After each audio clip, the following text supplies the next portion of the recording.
Hello प्यारे बच्चों, स्वागत है आपका आपके अपने यूट्यूब चैनल गवर्नमेंट मंत्रा में। आज हम लोग देखेंगे अपने कंप्यूटर क्लास में कंप्यूटर मेमोरी और स्टोरेज के बारे में। ठीक है, तो यहाँ पे जो हम लोग बात कर रहे हैं आज कंप्यूटर मेमोरी का। तो कंप्यूटर मेमोरी वह स्थान होता है जहाँ डेटा, निर्देश और प्रोग्राम को अस्थायी या अस्थायी रूप से स्टोर किया जाता है। जब कंप्यूटर कोई कार्य करता है तो आवश्यक डेटा और निर्देश होता है वो आपका मेमोरी में संग्रहित करता है। कंप्यूटर मेमोरी की बात करेंगे तो ये दो प्रकार की होती हैं, इनको दो प्रकार से वर्गीकृत किया गया है। एक हमारा होता है प्राथमिक मेमोरी, यानी कि जिसको हम लोग प्राइमरी मेमोरी कहते हैं, और दूसरा होता है हमारा सेकेंडरी मेमोरी। इस चीज़ को हम लोग ग्राफ से समझते हैं। देखिए, अब मेमोरी जो है दो पार्ट में डिवाइड होता है, एक आपका प्राइमरी और एक आपका सेकेंडरी। प्राइमरी मेमोरी को फर्दर दो भागों में बांटा जाता है, एक आपका रैम और दूसरा आपका रोम। ये जो मेमोरी होती है ये नेचर में टेम्परेरी होती है। ठीक है, टेम्परेरी होती है जितने भी प्राइमरी मेमोरी होती है, पर इसमें भी कुछ अस्थायी रूप से भी मेमोरी होती है। जैसे यहाँ पे रोम की बात करेंगे तो कुछ मेमोरीज इसके अंदर अस्थायी रूप से भी रखी जाती है। तो रैम की बात करेंगे तो रैम टोटली टेम्परेरी मेमोरी है। सेकेंडरी मेमोरी की बात करेंगे तो इसमें डेटा अस्थायी रूप से रहता है, यानी कि परमानेंट इन नेचर रहता है। इसको हम लोग वोलाटाइल बोलते हैं, वोलाटाइल, और इसको हम लोग बोलते हैं नॉन वोलाटाइल। ठीक है, ये टेम्परेरी इन नेचर होता है और ये हमारा परमानेंट इन नेचर। आगे चल के हम लोग वोलाटाइल और टेम्परेरी नॉन वोलाटाइल दोनों के बारे में अच्छे से जानकारी लेंगे। चलिए बात करते हैं प्राइमरी मेमोरी की। ठीक है, इसे हम लोग मेन मेमोरी या इंटरनल मेमोरी भी कहते हैं। या प्रोसेसिंग या प्रोग्राम निर्देशों के लिए डेटा संग्रहित करता है, या रैंडम एक्स मेमोरी भी होती है, इसको हम लोग रैंडम मेमोरी भी बोलते हैं। या अस्थायी मेमोरी और सीमित क्षमता की होती है, मतलब अस्थायी होती है, टेम्परेरी होती है, और इसकी जो क्षमता होती है वो बहुत लेस होती है, थोड़ी होती है। बात करेंगे तो लगभग 640 KB, 1 MB, 2 MB, 8 MB, ठीक है, 128 MB। ठीक है, तो ये दो के गुणक के रूप में शुरू होता है। चलिए, प्राइमरी मेमोरी को हम लोग फिर से कई भागों में बांटते हैं, जैसा कि यहाँ पे आप ग्राफ में देखते हैं, SRAM और DRAM। ठीक है, तो प्राइमरी मेमोरी को हम लोग रैम और रोम दो भागों में बांटते हैं। तो रैम की बात करते हैं, रैंडम एक्सेस मेमोरी। ये अक्सर आपका फुल फॉर्म पूछा जाता है, रैंडम एक्सेस मेमोरी क्या होती है, या रैम का फुल फॉर्म क्या होता है। तो रैम का फुल फॉर्म होता है रैंडम एक्सेस मेमोरी। या जो होता है, या मेमोरी होती है रीड और राइट, दोनों काम करती है। इनपुट डिवाइस के माध्यम से इनपुट किया गया डेटा और प्रोसेसिंग निर्देश अस्थायी रूप से रैम में संग्रहित होते हैं, यानी कि स्टोर होते हैं। जब तक कि प्रोग्राम का उपयोग नहीं किया जाता है, रैम को अपडेट किया जा सकता है। ठीक है, जब तक, देखिए, आपका कंप्यूटर जब तक चल रहा होता है तब तक इसकी मेमोरी क्या होती है, परमानेंट रहती है। जैसे ही कंप्यूटर ऑफ होता है ये क्या कर देता है, सीधे सीधे इसकी सारी मेमोरीज क्लियर हो जाती हैं और इसका सारा रैम फ्री हो जाता है, मतलब मेमोरी फ्री हो जाती है। रैम की विशेषता क्या है, यहाँ पे बात करेंगे तो एक हमारा तो वोलेटाइल मेमोरी है, इसे हम अस्थायी रूप से डेटा संग्रहित करते हैं। इसकी स्पीड बहुत तेज होती है और ये रीड और राइट दोनों क्रियाओं पे काम करती है, रीड और राइट। ठीक है, रैम के प्रकार की बात करेंगे तो हमारे पास रैम सबसे पहला होता है SRAM। ठीक है, इसको हम लोग दो भागों में SRAM और DRAM दो भागों में बांटते हैं। SRAM की बात करेंगे तो इसको हम लोग बोलते हैं स्टैटिक रैंडम एक्सेस मेमोरी। अब इसको क्यों बोलते हैं स्टैटिक, आइए समझते हैं। सबसे पहला, कार्य करने के लिए एक निरंतर प्रवाह की आवश्यकता होती है, मतलब इसमें कंटिन्यू फ्लो बना होता है। डेटा का जो डेटा ट्रांसफर होता है वो एक कंटिन्यू फ्लो में जाता है।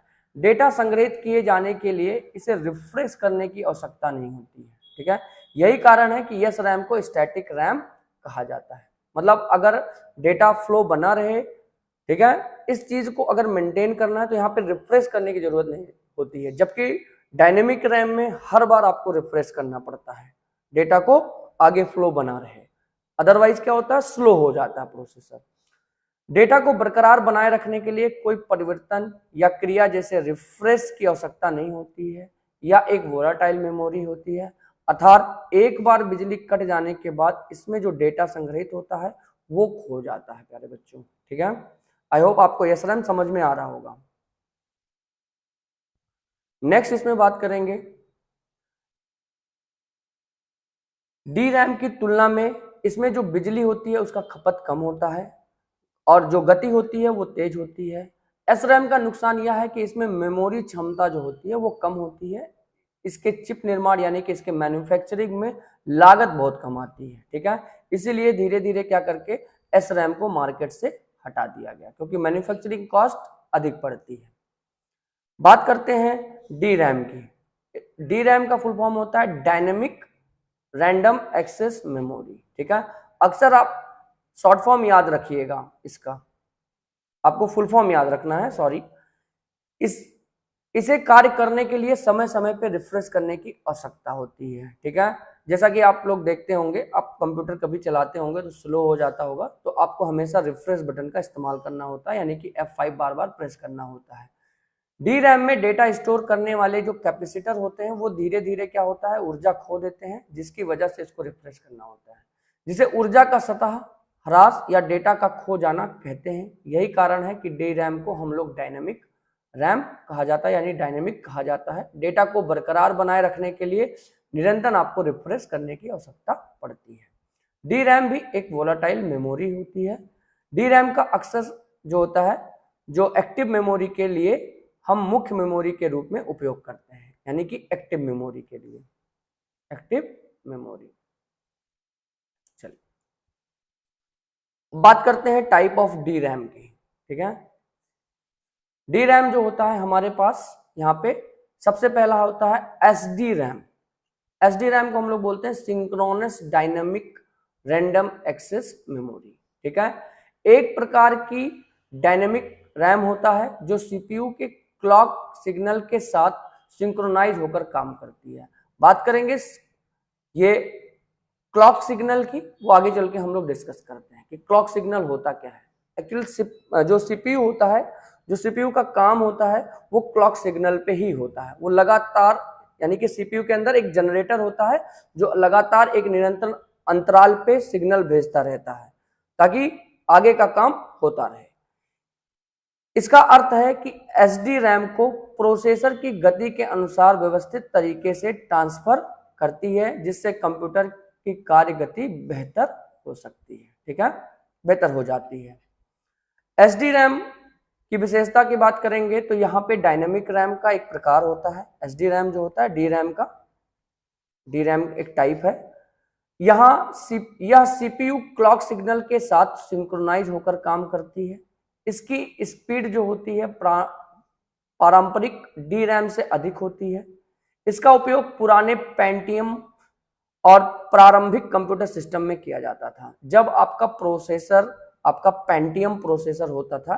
ठीक है प्यारे बच्चों, तो उस टाइम ये डी रैम, उसमें रैम की जगह पे ये डी रैम, जो आजकल हम लोग देखते हैं रैम जो लगा होता है, बोलते हैं ना 4 GB 5 GB, अब वो डी रैम के टाइप्स भी हैं, आगे चल के DDR1 DDR2 DDR3 इस तरीके की बातें करेंगे। अब यहाँ पे जो बात होती है वो सीपीयू क्लॉक के साथ, एक तो इसका डेटा सिंक्रोनाइज होता है सीपीयू क्लॉक के साथ, दूसरी बात यहाँ पे डी रैम से अधिक स्पीड होती है इसकी, और इसका उपयोग पुराने पेंटियम कंप्यूटर में किया जाता था। जो प्रारंभिक कंप्यूटर थे उन सब में ये एसडी रैम लगे होते थे। बात करते हैं हमारा क्लॉक साइकिल क्या होता है। जैसा कि सीपीयू के अंदर ये प्रोसीजर होता है, तो क्लॉक साइकिल जो होता है वह समय होता है जिसमें कंप्यूटर का प्रोसेसर एक क्लॉक सिग्नल का एक पूरा चक्कर हाई एंड लो पूरा करता है। यानी कि ये जो सिग्नल होता है ऐसे करके चलता है प्यारे बच्चों। ठीक है, तो ये जो पीरियड होता है ये, इसी को हम लोग बोलते हैं 1 क्लॉक साइकिल। ठीक है, 1 क्लॉक साइकिल। इस तरीके से ये high and then low. Computer में एक क्लॉक जनरेटर होता है जो नियमित अंतराल पर सिग्नल भेजता है, और सीपीयू इन्हीं सिग्नलों के आधार पर सभी कार्य को करता है प्यारे बच्चों। ठीक है। ये जो क्लॉक जनरेटर होता है वो कहाँ लगा होता है, सीपीयू के अंदर लगा होता है, ठीक है, जो नियमित अंतराल पे एक सिग्नल भेजती रहती है ताकि सीपीयू काम को करता रहे। चलिए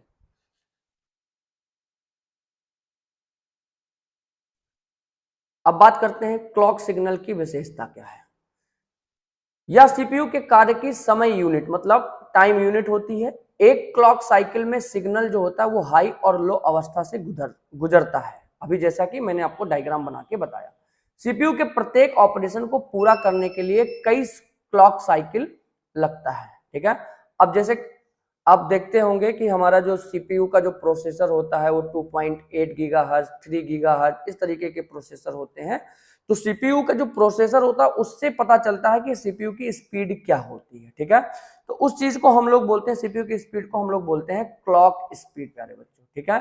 तो क्लॉक स्पीड बताती है कि सीपीयू 1 सेकंड में कितने क्लॉक साइकिल पूरा करती है, और सीपीयू की जो स्पीड होती है वो हर्ज में मापा जाता है। इस बात को आप नोट रखिएगा। एक हर्ज में 10⁶ क्लॉक साइकिल प्रति सेकंड होता है, यानी कि हमारा जो टाइम पीरियड जो क्लॉक साइकिल कंप्लीट होता है 10⁶ क्लॉक साइकिल कंप्लीट होती है 1 सेकंड के अंदर, अगर 1 मेगाहर्ज का प्रोसेसर है। तो अगर 1 गीगाहर्ज का प्रोसेसर है तो उसमें जो एक क्लॉक साइकिल कंप्लीट होगी वो 10⁹ क्लॉक साइकिल प्रति सेकंड के हिसाब से काम करती है। यदि प्रोसेसर की स्पीड अगर हम बात करें कि 3 गीगाहर्ज है तो वह लगभग 3 अरब क्लॉक साइकिल प्रति सेकंड पूरा करती है, मतलब इतना फास्ट उसमें कैलकुलेशन होता है।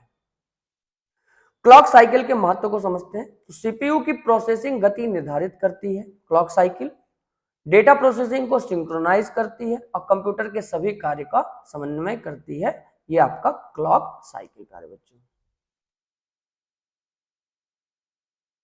अब बात करेंगे एसडी रैम के प्रकार की, ठीक है, हमारा सिंक्रोनस डायनामिक रैम के टाइप्स की बात करेंगे।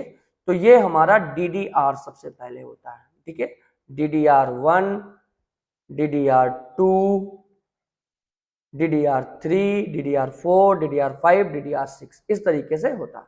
तो सबसे पहले हम बात कर रहे हैं डीडीआर की।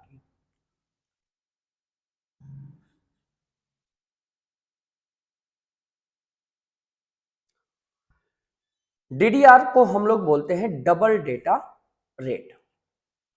एक प्रकार का एसडी रैम होता है, synchronous dynamic data access memory होता है। यह रैम की एक ऐसी तकनीक है जिसमें एक ही क्लॉक साइकिल में 2 बार डेटा ट्रांसफर होती है। एक जो हाई एंड लो एक क्लॉक साइकिल कंप्लीट होती है तो उसमें 2 बार डेटा ट्रांसफर होता है, इसीलिए इसे हम लोग बोलते हैं डबल डेटा रेट। डीडीआर की विशेषता है कि यह एक एसडी रैम की एक उन्नत संस्करण है, मतलब एसडी रैम से बेटर रैम अगर हम बात करेंगे तो डीडीआर है, ठीक है। इसमें एक क्लॉक साइकिल में 2 बार डेटा ट्रांसफर होता है। इसकी स्पीड जो होती है सामान्य एसडी रैम से अधिक होती है। इसका उपयोग कंप्यूटर की मेन मेमोरी के रूप में किया जाता है। डीडीआर के लाभ की बात करेंगे तो इसमें अधिक डेटा ट्रांसफर स्पीड होती है, बेहतर सिस्टम परफॉर्मेंस होता है और बिजली की जो खपत होती है वो कम होती है, पावर कंजप्शन इसका कम होता है। फिर बात आती है DDR2 की। DDR1 से बेटर ऑप्शन हमारा DDR2 होता है, इसको बोलते हैं डबल डेटा रेट 2। यह भी हमारा रैम का ही एक प्रकार है। यह DDR रैम की दूसरी पीढ़ी है, ठीक है। आपको जैसे 1, 2, 3 की बात करेंगे रैम DDR1 तो ये पीढ़ी दर पीढ़ी इसकी पीढ़ियां बढ़ती जाती है, प्रथम पीढ़ी, दूसरी पीढ़ी, तीसरी पीढ़ी, इस तरीके से आगे बढ़ेगी। यह एसडी रैम तकनीक पर आधारित होती है और डीडीआर की तुलना में अधिक तेज और कम बिजली की खपत करती है। DDR2 की विशेषता है कि DDR1 से अच्छी किस्म का ये रैम होता है। डेटा ट्रांसफर स्पीड जो होती है DDR1 से डबल होती है। यह कम बिजली की खपत करती है और यह जो होता है पुराने डेस्कटॉप और लैपटॉप में यूज होता था। फिर धीरे धीरे इसकी स्पीड जो अगर बात करेंगे DDR2 की तो DDR2 की जो स्पीड होती है 400 मेगाहर्ट्ज से लेकर के 400, 533, 667, 800, ठीक है। तो 400 से लेकर के 800 इसकी मेगाहर्ट्ज स्पीड होती है। चलिए बात करते हैं DDR3 की, ठीक है। तो यह भी हमारा रैम का ही प्रकार है और DDR रैम जो होता है वो तीसरी पीढ़ी की रैम बोला जाता है। DDR2 से अधिक और कम बिजली की खपत होती है। सिंपल, जैसे जैसे टेक्नोलॉजी आगे बढ़ती जाती है पावर कंजप्शन कम होता जाता है और जो परफॉर्मेंस होता है वो बढ़ता जाता है, ठीक है। तो DDR2 से अच्छी किस्म का ये रैम होता है। डेटा ट्रांसफर DDR2 से अधिक होता है, पावर कंजप्शन कम होता है और कई डेस्कटॉप और लैपटॉप में इसका इस्तेमाल होता है। आज भी इसका इस्तेमाल DDR3, DDR4 ये आज भी इस्तेमाल होते हैं कंप्यूटर के अंदर। DDR3 की जो स्पीड होती है वो 800 मेगाहर्ट्ज से लेकर के 1666 मेगाहर्ट्ज तक होती है। फिर बात करते हैं DDR4 की। DDR4 भी हमारा रैम का ही प्रकार होता है और ये चौथी पीढ़ी का रैम होता है। इसकी जो टेक्नोलॉजी है यानी कि स्पीड है बहुत तेज होती है, अधिक क्षमता वाली होती है और बिजली का जो कंजप्शन है, पावर कंजप्शन है वो कम होती है, ठीक है। DDR3 का जो है ये उन्नत संस्करण है, मतलब उससे अच्छी क्वालिटी का है। इसकी डेटा ट्रांसफर स्पीड DDR3 से अधिक होती है, पावर कंजप्शन कम होता है। इसका उपयोग भी आज के समय में डेस्कटॉप और लैपटॉप के कंप्यूटर में होता है। फिर बात करते हैं DDR5 की। अच्छा, DDR4 की स्पीड की बात कर लेंगे तो ये 2133 मेगाहर्ट्ज से लेकर के 3200 मेगाहर्ट्ज तक होती है। नेक्स्ट बात करेंगे DDR5 की। DDR5 जो होता है वो हमारी 5वीं पीढ़ी की और नवीनतम पीढ़ी मानी जाती है रैम की। DDR4 जो का उन्नत संस्करण होता है और गति भी इसकी तेज होती है, स्पीड क्षमता भी अधिक होती है और बेहतर ऊर्जा दक्षता प्रदान करती है। यानी कि हाई परफॉर्मेंस कंप्यूटर में, गेमिंग पीसी में या सर्वर में इसी DDR5 का इस्तेमाल किया जाता है। जितने भी गेमिंग पीसी है, अगर आपसे एग्जाम में पूछा जाता है कि गेमिंग पीसी में किस प्रकार का रैम इस्तेमाल किया जाता है, DDR1, DDR2, DDR3 या DDR5, तो आप बताएंगे कि जितने भी गेमिंग पीसी हैं उस पर DDR5 का इस्तेमाल किया जाता है। DDR4 से अधिक डेटा ट्रांसफर रेट होता है, अत्यधिक मेमोरी क्षमता वाला होता है, कंजप्शन पावर कम होता है। सीपीयू और मदरबोर्ड DDR5 को सपोर्ट करते हो, ठीक है। आजकल के जो जितने भी सीपीयू हैं और मदरबोर्ड है वो DDR5 को सपोर्ट करते हैं। सिस्टम की प्रोसेसिंग स्पीड और मल्टीटास्किंग को बेहतर बनाती हैं। DDR5 की जो सामान्य स्पीड होती है वो होती है 4800 मेगाहर्ट्ज से लेकर के 6400 मेगाहर्ट्ज, इससे भी अधिक होती है प्यारे बच्चों, ठीक है। चलिए, तो इस तरीके से आपने देखा कि DDR1 से DDR5 के बीच में हमारी जो पीढ़ी दर पीढ़ी रैम की जो उन्नत प्रणाली या पीढ़ी कह सकते हैं वो विकसित हुई, तो धीरे धीरे रैम और विकसित होता चला गया। आजकल हम लोगों के कंप्यूटर में जितने भी गेमिंग पीसी है उसमें DDR5 ही इस्तेमाल होता है। अब बात करते हैं रोम की। प्राइमरी मेमोरी का जो दूसरा टाइप है वो है हमारा रोम, और रोम को हम लोग बोलते हैं रीड ओनली मेमोरी, ठीक है। इसमें डेटा जो होता है अस्थायी रूप से यानी कि परमानेंट रूप से स्टोर होता है। इस मेमोरी में संग्रहित डेटा को सामान्यतः केवल पढ़ा जाता है, इसमें आसानी से परिवर्तन नहीं किया जाता है। जब कंप्यूटर चालू किया जाता है तो रोम में मौजूद निर्देश के आधार पर सिस्टम बूट होता है, ठीक है। सिस्टम बूट करने के लिए जितने भी इंस्ट्रक्शन की जरूरत होती है वो हमें रोम प्रोवाइड करता है, ठीक है। अच्छा, एक चीज पूछा जाता है कभी कभी कि बूट कितने तरह के होते हैं, तो जो सिस्टम बूट होता है वो 2 तरह के होते हैं। एक आपका कोल्ड बूट होता है और एक आपका हॉट बूट होता है, ठीक है। अच्छा, कोल्ड बूट क्या होता है? कोल्ड बूट देखिए, जब आपका सिस्टम बिल्कुल ऑफ मोड में होता है, ठीक है, तो जब आप सिस्टम स्टार्ट करते हैं तो उसको बोलते हैं कोल्ड बूट। और बीच में जब कभी आपके सिस्टम में कोई प्रॉब्लम आती है या कोई इश्यूज आ जाता है तो आपको लगता है कि सिस्टम कुछ वर्क नहीं कर रहा है, तब आप क्या करते हो, सिस्टम में रीस्टार्ट बटन या पावर को दबा करके रखते हैं और सिस्टम रीस्टार्ट मोड में आ जाता है, तो उसको बोलते हैं हॉट बूट, ठीक है। आई होप आपको समझ में आ रहा होगा। चलिए, रोम की विशेषता की बात करेंगे तो रोम यह एक नॉन वोलाटाइल मेमोरी होती है। बिजली बंद होने पर डेटा नष्ट नहीं होता है। इसमें जो होता है अस्थायी प्रोग्राम यानी कि फर्मवेयर संग्रहित रहते हैं। इसका उपयोग कंप्यूटर के बूट यानी कि कंप्यूटर को स्टार्ट करने के लिए किया जाता है, ठीक है। अच्छा, अब बात करते हैं इसमें बायोस की। बायोस क्या चीज है, ठीक है। बायोस जो होता है बेसिक इनपुट आउटपुट सिस्टम होता है। तो बूट प्रोग्राम का वह हिस्सा होता है, बूट जो होता है प्रोग्राम का वह हिस्सा होता है जो कंप्यूटर के start up code micro processor उपयोग करता है। मतलब जो स्टार्टअप कोड होता है जो माइक्रो प्रोसेसर उपयोग करता है, या कंप्यूटर के ऑपरेटिंग सिस्टम और संलग्न उपकरण जैसे hard disk, video adapter, keyboard, mouse आदि की डिवाइस के डेटा प्रवाह का प्रबंधन करता है। कंप्यूटर में सभी हार्ड फाइलें प्रारंभिक दिन में लोड होती हैं। मतलब जैसे ही बायोस जैसे ही बूट करते हैं तो बूट में जो रोम में जो इंस्ट्रक्शन होते हैं वो अपलोड हो जाते हैं, ठीक है। चलिए एक बात आती है इसमें रोम को के टाइप्स की, type of ROM, type of ROM. Type of ROM में सबसे पहले आता है यम रोम। यम रोम को हम लोग बोलते हैं mask read only memory. Mask read only memory जो होता है रोम का एक प्रकार होता है जिसमें डेटा निर्माण के समय ही अस्थायी रूप से लिखा जाता है। यानी कि जब कंप्यूटर बनता है तो उस समय कंप्यूटर के लिए कुछ इंस्ट्रक्शन परमानेंटली तरीके से आपका रोम में स्टोर करके रख दिया जाता है। एक बार लिखे जाने के बाद इसे बदला या मिटाया नहीं जाता है।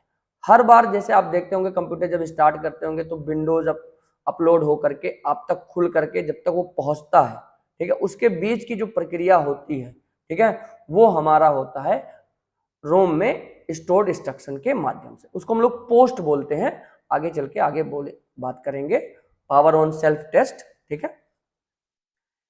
इसे मास्क इसलिए कहा जाता है क्योंकि डेटा को चिप बनाने की प्रक्रिया में मास्क तकनीकी से अस्थायी रूप से अंकित किया जाता है, इसीलिए इसको हम लोग मास्क बोलते हैं। एम रोम की विशेषता बात करते हैं तो यह हमारा नेचर में नॉन वोलेटाइल मेमोरी होता है और विद्युत बंद होने के यानी कि बिजली बंद होने पे भी डेटा इसका सुरक्षित रहता है। इसमें डेटा निर्माण के समय ही अस्थायी रूप से लिखा जाता है, यानी कि जब कंप्यूटर बनता है तभी इसका डेटा स्टोर कर दिया जाता है, बाद में इसे परिवर्तित या मिटाया नहीं जा सकता। तो ये जो इंपॉर्टेंट पार्ट है प्यारे बच्चों, ये आप नोट करके रखिएगा। देखिए हम आपकी क्लास बहुत सलीके से ले रहे हैं और स्ट्रक्चर्ड वे में ले रहे हैं ताकि आपका कोई भी point exam point of view से छूट ना पाए। इसीलिए इस क्लास में हम वो सारी चीजें लेकर आ रहे हैं जो एग्जामिनर पूछ सकता है आपसे।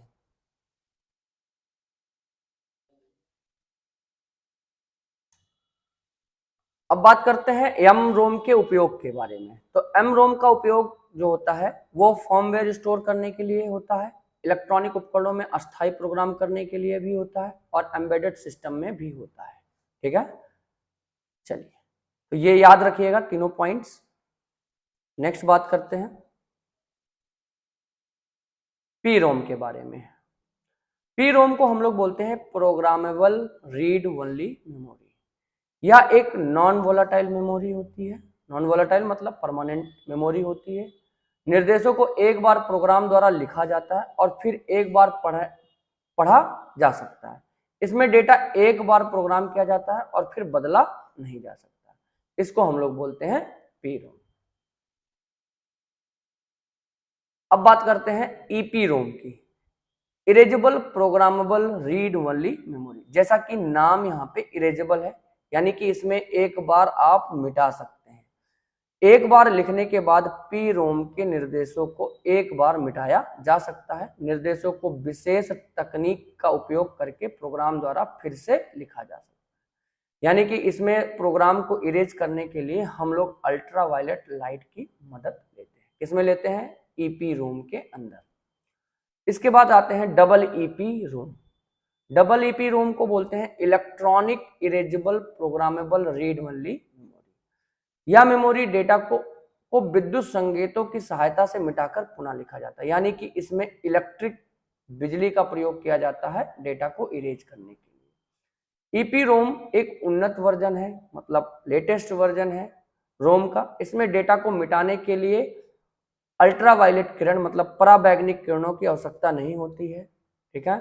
इसमें सामान्यतः यूजर जो होता है की जानकारी को बनाए रखने का उपयोग पॉइंट ऑफ सेल, ठीक है, point of sale POS terminal में किया जाता है ताकि मूल संबंधित जानकारी रिकॉर्ड की जा सके और आवश्यकता अनुसार उसे अपडेट किया जा सके, ठीक है।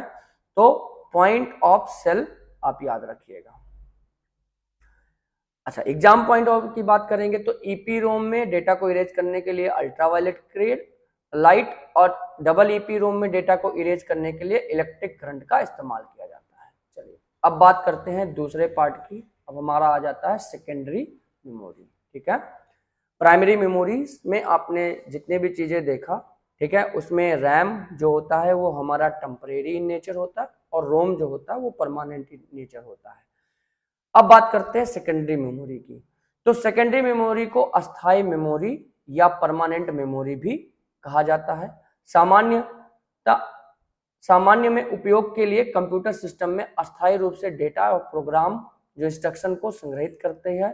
सेकेंडरी मेमोरी को हम लोग एक्सटर्नल स्टोरेज डिवाइस या परिधीय स्टोरेज डिवाइस भी कहते हैं, मतलब एक्सटर्नल मेमोरीज भी हम लोग कहते हैं, एक्सटर्नल मेमोरीज या पेरिफेरल डिवाइसेस भी हम लोग इसको बोलते हैं प्यारे बच्चों, ठीक है। सेकेंडरी मेमोरीज के टाइप की बात करेंगे तो सबसे पहले यहाँ पे हम बात कर रहे हैं HDD, ठीक है, हार्ड डिस्क ड्राइव की। अक्सर आप लोग देखते होंगे कि हार्ड डिस्क में डेटा स्टोर होता है हमारा, ठीक है। हार्ड डिस्क ड्राइव को हार्ड ड्राइव, HDD या HD भी कहा जाता है। यह ऑपरेटिंग सिस्टम और सॉफ्टवेयर प्रोग्राम साथ ही उपयोगकर्ता दस्तावेजों के लिए फाइलों को संग्रहित करता है। तो जितने भी सॉफ्टवेयर हैं या यूजर के जो भी दस्तावेज या फाइल हैं उन सबको स्टोर कहाँ होता है करने के लिए आप हार्ड डिस्क का इस्तेमाल करते हैं, हार्ड ड्राइव का। हार्ड ड्राइव के प्रकार की बात करेंगे तो ये कई प्रकार के होते हैं, ठीक है। हार्ड ड्राइव को सामान्यतः इंटरफेस और उपयोग के आधार पर कई प्रकार के वर्गीकृत किया गया, कई प्रकारों में वर्गीकृत किया गया है। निम्न प्रकार के प्रश्न भी पूछे जाते हैं इसमें, चलिए देखते हैं। अब यहाँ पे बात करते हैं, सबसे पहला जो है हमारा पाटा हार्ड डिस्क, ठीक है, IDE या पाटा हार्ड डिस्क, ठीक है। इसको हम लोग पैरेलल आटा, ठीक है, और IDE का फुल फॉर्म होता है इंटीग्रेटेड ड्राइव इलेक्ट्रॉनिक्स भी कहा जाता है। यह हार्ड ड्राइव का पुराना प्रकार होता है। इसमें 40 पिन रिबन केबल का उपयोग होता है। डेटा ट्रांसफर स्पीड कम होती है और पुराने डेस्कटॉप और कंप्यूटर का उपयोग किया जाता है, ठीक है। IDE का फुल फॉर्म पूछ सकता है आपसे एग्जाम में, इंटीग्रेटेड ड्राइव इलेक्ट्रॉनिक्स, ठीक है। ये हमारा सेकेंडरी मेमोरी यानी कि एक्सटर्नल मेमोरीज के प्रकार में बात करते हैं, ठीक है। फिर आता है साटा हार्ड ड्राइव। साटा हार्ड डिस्क की बात करेंगे तो इसको बोलते हैं सीरियल एडवांस टेक्नोलॉजी अटैचमेंट। आटा का फुल फॉर्म अगर आपसे पूछता है, साटा, आटा, पाटा, ठीक है, इस तरीके से चीजें। तो साटा का फुल फॉर्म होता है सीरियल एडवांस टेक्नोलॉजी अटैचमेंट और पाटा पैरेलल एडवांस टेक्नोलॉजी अटैचमेंट। आधुनिक कंप्यूटर में सबसे अधिक उपयोग होने वाला हार्ड डिस्क है साटा। इसे सीरियल इंटरफेस का उपयोग होता है। केबल पतली और छोटी होती है, इसकी जो केबल होती है, वायर होती है। डेटा ट्रांसफर स्पीड पाटा से अधिक होती है। आज के अधिकांश डेस्कटॉप और लैपटॉप में इसका उपयोग किया जाता है। साटा की जो स्पीड होती है वो 1.5 GB से प्रति सेकंड से लेकर के 6 GB प्रति सेकंड तक होती है प्यारे बच्चों। इसके बाद आता है हमारा SCSI, small computer system interface.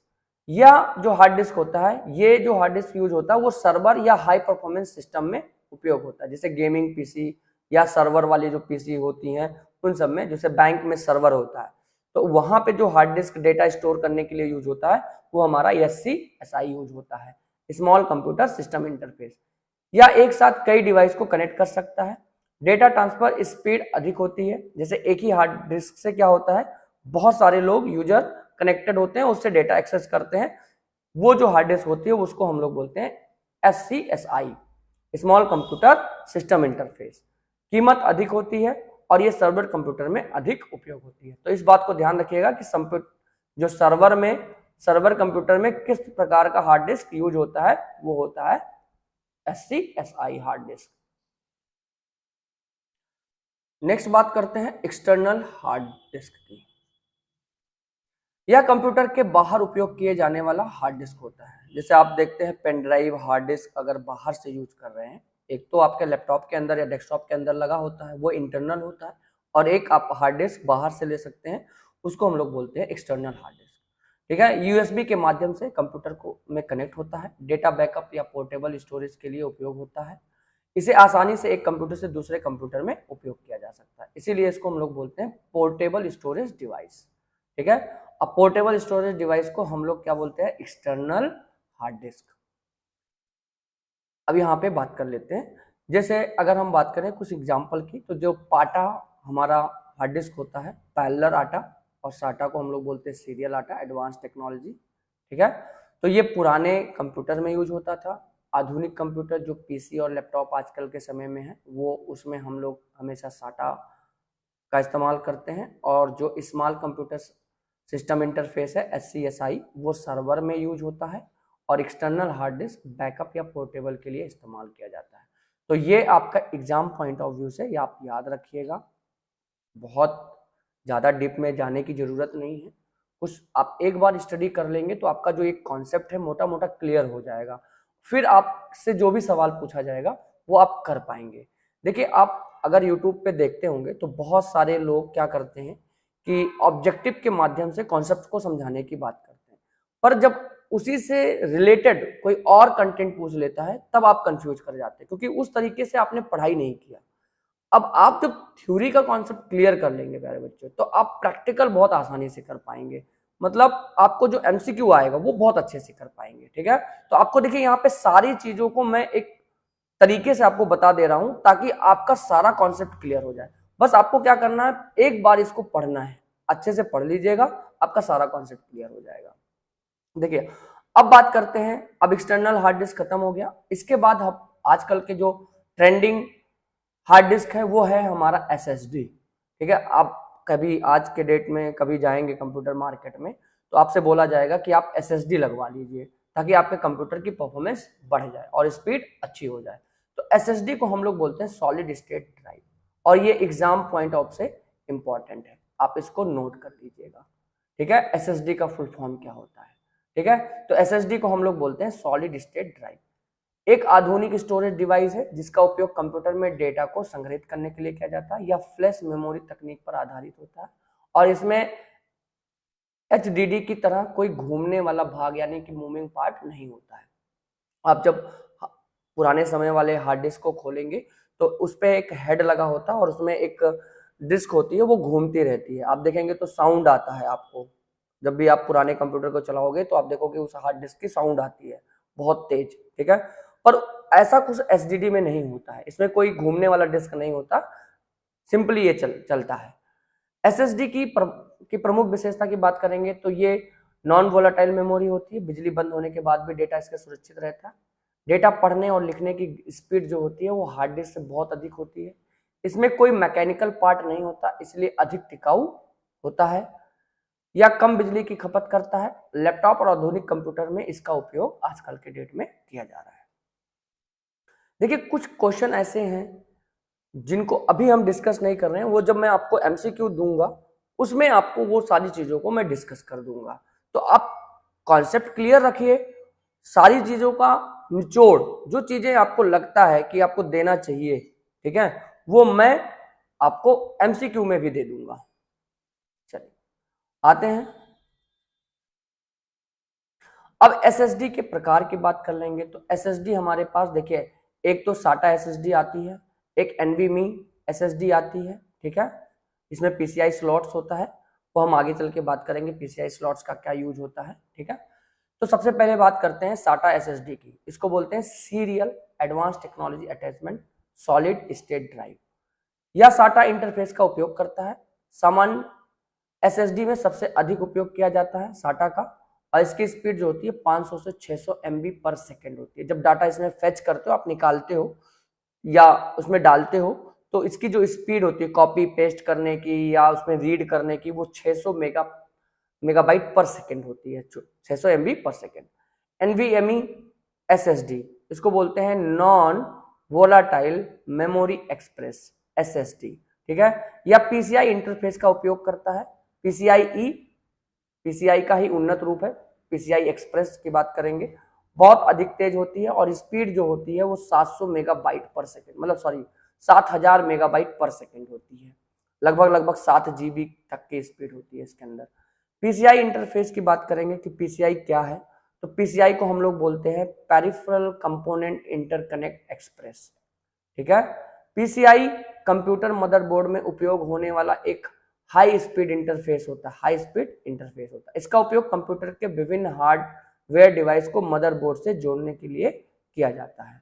ठीक है, या पुराने पीसीआई और एजीआई इंटरफेस का आधुनिक और तेज उन्नत संस्करण है। जैसे आप गेमिंग वगैरह खेलते हो तो कुछ ऐसे भी स्लॉट्स होते हैं जो आपको अटैच करने होते हैं आपको कंप्यूटर में, तो वो पीसीआई स्लॉट्स के माध्यम से कनेक्ट होते हैं। अब पीसीआई की विशेषता बात करेंगे तो high speed data transfer interface होता है। इसका उपयोग ग्राफिक कार्ड्स, ठीक है, एसएसडी, नेटवर्क कार्ड आदि को जोड़ने के लिए किया जाता है। यानी कि पीसीआई जो ई है उसका इस्तेमाल ग्राफिक कार्ड्स को, जैसे आजकल अगर हाई परफॉर्मेंस गेमिंग जैसे 4K गेमिंग है या 4K वीडियोज है, आपको रन कराने हैं या चलाने हैं या रेंडर करना है, फॉर एग्जांपल आप वीडियो एडिटिंग करते हैं तो उसमें जो आप ग्राफिक्स कार्ड लगते हैं, ठीक है, क्योंकि बिना ग्राफिक कार्ड्स का आपका कंप्यूटर जो है वो हाई परफॉर्मेंस नहीं होगा या हाई क्वालिटी का वीडियो रेंडर नहीं करेगा। ठीक है, या घर के नक्शे बना रहे हैं, 3D मैक्स माया का इस्तेमाल कर रहे हैं, तो उन सब के लिए हमें ग्राफिक्स कार्ड की नीड होती है। तो ग्राफिक्स कार्ड के उपयोग में हमारा पीसीआई एक पार्ट की तरह काम करता है। तो इसका उपयोग ग्राफिक कार्ड, एसएसडी और नेटवर्क कार्ड आदि को जोड़ने के लिए किया जाता है। इसमें जो डेटा होता है सीरियल कम्युनिकेशन के माध्यम से ट्रांसफर होता है। इसकी स्पीड पुराने पीसीआई इंटरफेस से अधिक होती है। पीसीई के उपयोग की बात करेंगे, पीसीआई के उपयोग की, तो ये ग्राफिक्स कार्ड में इसका उपयोग होता है, एनवीएमई एसएसडी में इसका उपयोग डिवाइस लगाए जाते हैं। ठीक है, देखिए पीसीआई स्लॉट्स में निम्न डिवाइस लगाए जाते हैं, तो ग्राफिक्स कार्ड लगाए जाते हैं, एनवीएमई एसएसडी लगाए जाते हैं, एंड नेटवर्क कार्ड यानी कि लैन वगैरह लगाया जाता है, साउंड कार्ड, वाईफाई कार्ड, ये सारे कार्ड जो होते हैं वो पीसीआई स्लॉट्स के अंदर लगते हैं। ठीक है, छोटी छोटी इंफॉर्मेशन है और काम की है। पीसीआई EX1 की बात करेंगे तो ये इसमें एक लैन केबल होता है, वो नेटवर्क कार्ड के लिए इस्तेमाल होता है। पीसीआई X4 में 4 लैन होता है, एसएसडी इसका उपयोग होता है, एसएसडी में उपयोग होता है। पीसीआई X8 8 लैन होता है हाई स्पीड डिवाइसेस के लिए, और पीसीआई X16 की बात करेंगे तो 16 लैन होता है, जैसे जैसे यहाँ पे लिखा 4 8 16 1 लैन, 4 लैन, 8 लैन और 16 लैन। ठीक है, ये ग्राफिक्स कार्ड में इस्तेमाल होता है। एग्जाम पॉइंट्स ऑफ व्यू से क्या याद रखना है, एक तो आपको याद रखना है पीसीआई का पूरा नाम। पीसीआई का पूरा नाम होता है पेरिफेरल कंपोनेंट इंटरकनेक्टेड एक्सप्रेस। यह हाई स्पीड एक्सपेंशन बस होता है जो डेटा को बहुत स्पीड में एक स्थान से दूसरे स्थान तक ले जाता है। ठीक है, बस का काम क्या होता है, एक व्यक्ति को उठा करके दूसरे स्थान पे ले जाना। तो पीसीआई का भी काम होता है कि डेटा को एक स्थान से दूसरे स्थान तक हाई स्पीड में ले जाना, एज लाइक बुलेट ट्रेन। इसका उपयोग ग्राफिक्स कार्ड और एसएसडी को मदरबोर्ड से जोड़ने के लिए किया जाता है। ये हमारा पीसीआई स्लॉट्स का इस्तेमाल। फिर बात करते हैं एजीपी पोर्ट्स की बात करते हैं, एक्सेलरेटेड ग्राफिक्स पोर्ट की बात करते हैं। तो यह भी एक हाई स्पीड इंटरफेस है जिसका उपयोग ग्राफिक्स कार्ड यानी कि वीडियो कार्ड या जीपीयू को मदरबोर्ड से जोड़ने के लिए किया जाता है। इसे विशेष रूप से ग्राफिक प्रोग्रामिंग को तेज करने के लिए विकसित किया। जैसे आपको नक्शा वगैरह बनाना है, ड्राइंग्स बनाना है, बड़े बड़े घर के ड्राइंग्स बनाना है, या आपको अपने घर का एक पूरा 3D व्यू देखना है, तो उन सब के लिए ये एजीपी का इस्तेमाल किया जाता है। यानी कि वीडियो कार्ड या जीपीयू को मदरबोर्ड से जोड़ने के लिए हम एजीपी स्लॉट्स का इस्तेमाल करते हैं, पोर्ट का इस्तेमाल। इसे विशेष रूप से ग्राफिक प्रोग्रामिंग को तेज करने के लिए विकसित किया गया। आधुनिक कंप्यूटर में एजीपी की जगह अब पीसीआई एक्सप्रेस का उपयोग किया जाता है। पहले जब रेंडर होता था 3D मैक्स वगैरह का तो एजीपी स्लॉट्स का इस्तेमाल होता, लेकिन अब उस सबको रिप्लेस करके पीसीआई एक्सप्रेस का ही इस्तेमाल किया जाता है। एजीपी की विशेषता की बात करेंगे तो यह ग्राफिक्स कार्ड के लिए विशेष पोर्ट होता है। इसकी स्पीड सामान्यतः पीसीआई स्लॉट से अधिक होती है। इसका उपयोग मुख्य रूप से 3D ग्राफिक्स या गेमिंग के लिए किया जाता है। आधुनिक कंप्यूटर इसे पीसीआई एक्सप्रेस से प्रतिस्थापित कर दिया गया है। तो जो जितने भी आधुनिक कंप्यूटर हैं, अब आधुनिक कंप्यूटर में पीसीआई एक्सप्रेस लगाया जाता है, एजीपी को रिप्लेस कर दिया गया है। एजीपी के प्रकार की बात करेंगे तो एजीपी 1x 2x 4x और 8x आता है। तो इसकी स्पीड जो है 266 मेगाबाइट पर सेकेंड, 533 मेगाबाइट पर सेकेंड, और एजीपी 4x में 1.07 गीगाबाइट पर सेकेंड, और इसमें 2.1 गीगाबाइट पर सेकेंड है 8x वाले में। ठीक है, चलिए एजीपी का उपयोग की बात करेंगे तो एजीपी जो होता है वो ग्राफिक्स कार्ड को मदरबोर्ड से जोड़ने के लिए किया जाता है। ठीक है, दूसरा इसमें 3D ग्राफिक्स प्रोसेसिंग होती है और पुराने गेमिंग कंप्यूटर में उपयोग किया जाता था। ठीक है, आपको क्या याद रखना है एग्जाम पॉइंट ऑफ व्यू से, एजीपी का पूरा नाम एक्सेलरेटेड ग्राफिक पोर्ट्स होता है। इसका उपयोग ग्राफिक्स कार्ड को मदरबोर्ड से जोड़ने के लिए किया जाता है। आधुनिक कंप्यूटर में एजीपी की जगह क्या यूज होता है, पीसीआई एक्सप्रेस का इस्तेमाल होता है। ठीक है, ये आप इतना पॉइंट्स याद रखना है, इंपॉर्टेंट पॉइंट्स है प्यारे बच्चों। चलिए नेक्स्ट बात करते हैं, अब बात करते हैं फ्लॉपी डिस्क का। ठीक है, फ्लॉपी डिस्क एक मैग्नेटेड स्टोरेज डिवाइस है, मैग्नेटिक स्टोरेज डिवाइस है जिसका उपयोग कंप्यूटर में डेटा को स्टोर करने के लिए और एक कंप्यूटर से दूसरे कंप्यूटर में डेटा ट्रांसफर करने के लिए किया जाता था। आज के डेट में फ्लॉपी डिस्क बिल्कुल अपडेटेड ऑब्सोलीट हो गया मार्केट से, अब आपको फ्लॉपी डिस्क देखने को मिलेगा ही नहीं। इसे डिस्केट भी कहा जाता था, या प्लास्टिक के कवर में लगी एक पतली चुंबकीय डिस्क होती थी जिस पर डेटा संग्रहित होता था। बहुत कम एमबी की स्पेस होती थी इसके अंदर। फ्लॉपी डिस्क की विशेषता है, यह हमारा सेकेंडरी स्टोरेज डिवाइस है, इसमें डेटा मैग्नेटिक तकनीक से संग्रहित होता है, या पोर्टेबल स्टोरेज डिवाइस भी है। आज के समय में इसका उपयोग बिल्कुल समाप्त हो चुका है। फ्लॉपी डिस्क के प्रकार की बात करेंगे तो सबसे पहले 8 इंच का फ्लॉपी डिस्क हुआ करता था, सबसे पुरानी फ्लॉपी डिस्क थी, 1970 के दशक में उपयोग होता था, और स्टोरेज क्षमता जो थी वो 8 KB से 1 MB तक होती थी। आजकल आप देखेंगे तो 1 MB से ऊपर तो हमारी जो मोबाइल से खींची गई फोटो होती है ना, पिक्चर जो हम लेते हैं वो 1-2 MB की होती है, तो इसमें पॉसिबिलिटीज नहीं थी। उस जमाने में अगर 1 MB से ऊपर की फाइल होती तो शायद इसमें पॉसिबल नहीं था कि वो इसमें स्टोर हो जाता। ठीक है, फिर उसके बाद आया 5.25 इंच फ्लॉपी डिस्क 1980 के दशक में, और उसमें डेटा को बढ़ा करके इसकी क्षमता 360 KB से 1.2 MB तक होती थी। उसके बाद आया 3.5 इंच फ्लॉपी डिस्क। ठीक है, सबसे पहले अधिक लोकप्रिय फ्लॉपी डिस्क यही था, और इसकी जो क्षमता थी 1.44 MB होती थी। इसमें मेटल शटर लगा होता था जिसमें डिस्क सुरक्षित रहती थी। ठीक है, चलिए फ्लॉपी डिस्क की लाभ की बात करेंगे तो पोर्टेबल और उपयोग में आसान होता था, डेटा ट्रांसफर के लिए उपयोगी होता था और कम लागत में मिल जाता था। फ्लॉपी डिस्क का नुकसान की बात करेंगे तो स्टोरेज क्षमता बहुत कम होती थी, इसलिए धीरे धीरे मार्केट से एब्सोल्यूट हो गया। डेटा ट्रांसफर स्पीड भी धीमी होती थी और आसानी से खराब भी हो जाता था, तो इस वजह से ये सारी चीजें मार्केट से निकल गया। अब बात करते हैं फ्लॉपी डिस्क की एग्जाम पॉइंट ऑफ व्यू से बात। तो फ्लॉपी डिस्क को एक मैग्नेटिक स्टोरेज डिवाइस कहते हैं, और फ्लॉपी डिस्क की जो अधिकतम क्षमता थी वो है 1.44 MB। इसे डिस्केट भी कहा जाता था। ये 3 चीजें आप याद रखिएगा। ठीक है, ये इंपॉर्टेंट है, जो भी मैंने एग्जाम पॉइंट से आपको मेंशन कर दिया है वो आप जरूर पढ़िएगा एक बार। अब आ जाते हैं मैग्नेटिक टेप की। ठीक है, सेकेंडरी स्टोरेज डिवाइस में हम लोग मैग्नेटिक टेप की बात करेंगे। तो इसका उपयोग कंप्यूटर में डेटा को चुंबकीय माध्यम पर संग्रहित करने के लिए किया जाता था, या एक पतली प्लास्टिक की पट्टी यानी कि टेप होती थी जिस पर मैग्नेटिक पदार्थ की परत लगी होती थी और उसी पर डेटा रिकॉर्ड होता था। जैसे पहले समय में आप देखते होंगे, अगर आपने कभी वीडियोज वगैरह देखा होगा यूट्यूब पे, या आप अगर इस जनरेशन के, अगर आपकी पैदाइश 1990 से पहले की है तो आप देखेंगे कि उस जमाने में गाना चलता था, एक कैसेट आती थी और वो उसमें पतली पट्टी लगी रहती थी और उसी से गाना चलता था। तो वो जो पतली पट्टी होती थी, जो टेप होती थी, वो मैग्नेटिक परत होती थी उससे, और उसी पे वो डेटा स्टोर कर दिया जाता था। ठीक है, मैग्नेटिक टेप की विशेषता की बात करेंगे तो यह सिक्वेंशियल एक्सेस स्टोरेज डिवाइस है। डेटा को क्रम मतलब सीक्वेंस में पढ़ना और लिखा जाता था। इसमें बहुत अधिक मात्रा में डेटा संग्रहित किया जाता था, और इसका उपयोग पहले के समय में डेटा बैकअप के लिए भी किया जाता था। ठीक है, VCR, DVR और ये सब चीजें जब पहले चलती थी तो उसमें जो फिल्म वगैरह थी वो इसी पतली पट्टी पे ही होते थे स्टोर।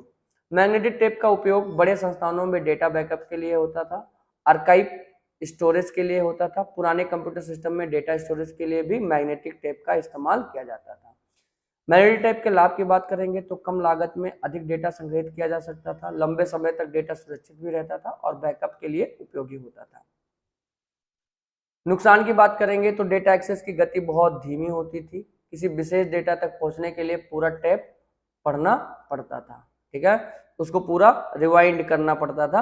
अब पहले समय में तो जब रिवाइंड हो जाता था तो गाना शुरू से बजता था या फिल्म शुरू से चलती थी, तो इस तरीके की चीजें इस्तेमाल होती थी पहले जमाने में। आइए नेक्स्ट बात करते हैं एग्जाम पॉइंट ऑफ व्यू से। तो मैग्नेटिक टेप को एक सीक्वेंशियल एक्सेस स्टोरेज डिवाइस कहते हैं या है।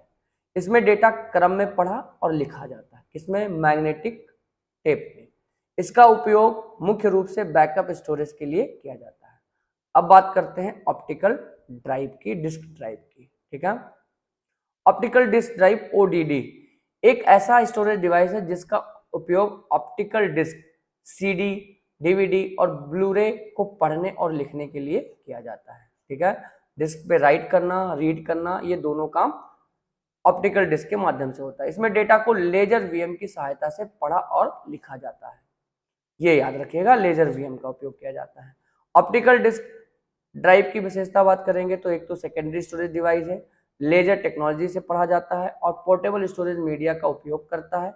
पहले सॉफ्टवेयर, म्यूजिक, वीडियो स्टोर करने के लिए इसका उपयोग अधिक किया जाता था। अब बात करते हैं ऑप्टिकल डिस्क के प्रकार की। तो ऑप्टिकल डिस्क में जो सबसे पहला आता है हमारा सीडी, और सीडी को हम लोग बोलते हैं कॉम्पैक्ट डिस्क। आप फुल फॉर्म याद रखिएगा, इंपॉर्टेंट है। स्टोरेज क्षमता लगभग 700 MB, संगीत और सॉफ्टवेयर स्टोर करने के लिए उपयोग होता था।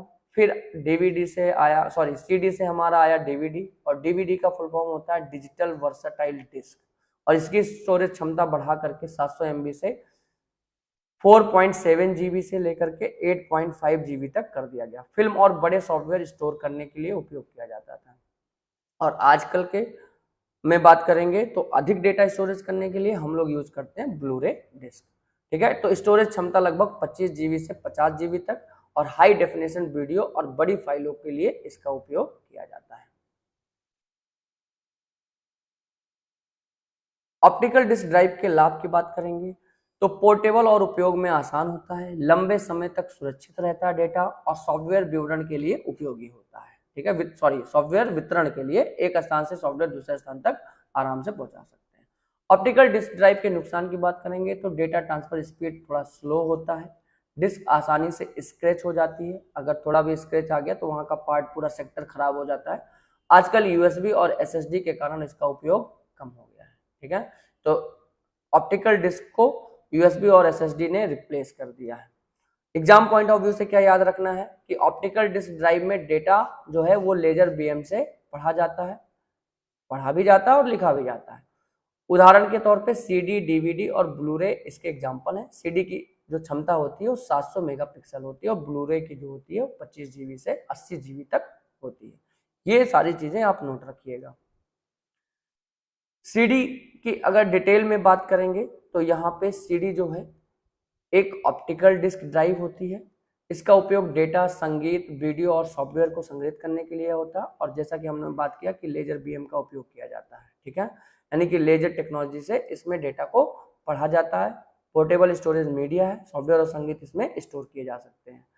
जो सीडी की जो क्षमता होती है वो 600 से 700 मेगापिक्सल होती है, सॉरी MB मेगाबाइट होती है। सीडी के प्रकार की बात करेंगे तो सबसे पहला प्रकार है सीडी रोम। सीडी रोम का फुल फॉर्म अक्सर पूछा जाता है एग्जाम में। सीडी रोम को हम लोग बोलते हैं compact disc read only memory. इसमें डेटा केवल पढ़ा जा सकता है, इसमें डेटा को बदला नहीं जा सकता है। एक बार डेटा आपने लिख उसमें राइट हो गया तो सिर्फ आप सब पढ़ पाओगे, उसमें इरेज नहीं कर पाओगे। फिर आता है CDR यानी कि कॉम्पैक्ट डिस्क रिकॉर्डेबल। इसमें डेटा एक बार लिखा जा सकता है, रिकॉर्ड किया जा सकता है, दोबारा इसमें इरेज नहीं होगा। फिर आता है CD रीड एंड राइट। इसमें डेटा कई बार मिटा करके फिर से लिखा जा सकता है, इसको बोला जाता है रीड राइटेबल, ठीक है, compact disc read and writable. CD का उपयोग कहाँ किया जाता है? सीडी का उपयोग किया जाता है संगीत को स्टोर करने के लिए, सॉफ्टवेयर वितरण के लिए, डेटा स्टोरेज के लिए, ये सब आप याद रखिएगा, ठीक है। और ये आपका पॉइंट ऑफ व्यू है, एग्जाम पॉइंट ऑफ व्यू से आप याद रखिएगा। सीडी का full form compact disc, optical hard disk drive होता है, 700 मेगाबाइट की होती है और लेजर बीएम से डेटा को पढ़ा जाता है। डीवीडी को हम लोग बोलते हैं डिजिटल वर्सटाइल डिस्क या एक ऑप्टिकल स्टोरेज डिवाइस होता है। इसका उपयोग बड़ी फिल्म, वीडियोज और सॉफ्टवेयर को संग्रहित करने के लिए किया जाता है। इसमें डेटा को पढ़ने और लिखने के लिए लेजर वीएम का उपयोग किया जाता है। लेजर टेक्नोलॉजी के डीवीडी की स्टोरेज क्षमता सीडी से अधिक होती है, ठीक है। सीडी और डीवीडी में दोनों में यूज होता है लेजर वीएम, ठीक है, ये याद रखिएगा। Secondary storage device laser beam और पोर्टेबल स्टोरेज मीडिया, सीडी की तुलना में इसमें डेटा संग्रहित किया, अधिक डेटा संग्रहित कर सकते हैं आप, ठीक है। डीवीडी की स्टोरेज क्षमता की बात करेंगे तो अगर सिंगल लेयर डीवीडी है तो वो 4.7 जीबी तक डेटा स्टोर करेगा, और अगर डुअल लेयर डीवीडी है तो 8.5 जीबी, और ये आप याद रखिएगा, ठीक है। 4.7 जीबी किसमें यूज होता है? 1 लेयर डीवीडी में, ठीक है, जब आपका डीवीडी 1 लेयर का होगा तब, ठीक है। और 8.5 जीबी किसमें स्टोर होता है? जब डीवीडी आपका 2 लेयर का होगा, ठीक है, डबल लेयर का होगा, तब जाकर के आप डेटा इसमें अधिक स्टोर कर सकते हैं। डीवीडी के प्रकार की बात करेंगे तो डीवीडी सबसे पहले आता है डीवीडी रोम, इसमें डेटा केवल पढ़ा जा सकता है। डीवीडी राइट की बात करेंगे तो इसमें डेटा एक बार लिखा जा सकता है, एक बार लिख सकते हैं। डीवीडी रीड एंड राइट की बात करेंगे तो इसमें डेटा बार बार मिटा करके फिर से लिख सकते हैं। ये डीवीडी के प्रकार, मतलब सीडी की तरह ही डीवीडी काम करता है, बस स्टोरेज की बात होती है कि स्टोरेज क्षमता इसकी अधिक होती है। डीवीडी का उपयोग जैसा कि आपने देखा, सीडी का जो उपयोग होता है वही डीवीडी का, पर बड़ी फिल्म या बड़ी वीडियो को स्टोर करने के लिए, सॉफ्टवेयर का वितरण करने के लिए, सॉफ्टवेयर को ट्रांसफर करने के लिए और डेटा बैकअप के लिए किया जाता था। डीवीडी का आपको फुल फॉर्म याद रखना है, ये एग्जाम पॉइंट ऑफ व्यू से इंपॉर्टेंट है। सबसे पहला है डिजिटल वर्सटाइल डिस्क होता है या एक ऑप्टिकल डिस्क ड्राइव है, और डीवीडी की जो क्षमता होती है 4.7 जीबी होती है और लेजर बीएम टेक्नोलॉजी का इस्तेमाल होता है। नेक्स्ट आ जाता है हमारा ब्लूरे, ठीक है। ब्लूरे डिस्क एक ऑप्टिकल स्टोरेज डिवाइस है जिसका उपयोग बड़ी मात्रा में डेटा, विशेष रूप से एचडी हाई डेफिनेशन वीडियो और फिल्में संग्रहित करने के लिए किया जाता है। इसमें डेटा को पढ़ने और लिखने के लिए ब्लू वायलेट लेजर का उपयोग किया जाता है। आप अगर इस तरीके के डिस्क देखेंगे, आपको सीडी अगर आपके घर पे पड़ी होगी तो आप देखेंगे जो सीडी में नीले कलर की दिखती होगी वो हमारा ब्लूरे डिस्क कहलाएगा, ठीक है। तो इसमें ब्लू बैगनी यानी कि नीले बैगनी लेजर का उपयोग किया जाता है, इसी कारण इसको हम लोग बोलते हैं ब्लूरे डिस्क बोला जाता है। ब्लूरे डिस्क की विशेषता की बात करेंगे तो ये भी हमारा एक ऑप्टिकल डिस्क है और इसमें वॉयलेट जो होता है, ब्लू वायलेट लेजर 405 nm का उपयोग किया जाता है, नैनो मिलीमीटर का प्रयोग किया जाता है। यह सीडी और डीवीडी की तुलना में अधिक डेटा संग्रहित कर सकती है। इसका उपयोग हाई डेफिनेशन मूवी, गेम्स या बड़े सॉफ्टवेयर को स्टोर करने के लिए किया जाता है। अब चूंकि ये भी 2 लेयर पे आता है, सिंगल लेयर और डबल लेयर, तो जो सिंगल लेयर होता है उसकी जो क्षमता होती है 25 जीबी और जो डबल लेयर होता है उसकी क्षमता होती है 50 जीबी, ठीक है। अब इस तरीके से आपको याद रखना है कि सीडी, डीवीडी और ब्लूरे में अंतर क्या है। सीडी की अगर बात करें तो इंफ्रारेड लेजर का इस्तेमाल किया जाता है डेटा को लिखने के लिए, पढ़ने के लिए, और डीवीडी में रेड लेजर का इस्तेमाल किया जाता है। इसकी जो क्षमता होती है 4.7 से 8.5 और ब्लूरे की जो क्षमता होती है वो 25 जीबी से 50 जीबी तक इसकी क्षमता होती है। धीरे धीरे इसको और भी बढ़ाया गया, 80 जीबी तक लेके जा सकते थे, ठीक है। चलिए नेक्स्ट इसमें बात करते हैं, ये याद रखिएगा, मतलब 80 जीबी मत जाइएगा, 50 जीबी तक ही याद रखिएगा। 25 जीबी से 50 जीबी तक ही डेटा इसमें स्टोर होता था, ठीक है। ब्लू वायलेट लेजर का उपयोग होता था और optical hard disc optical storage device का एक प्रकार है ये।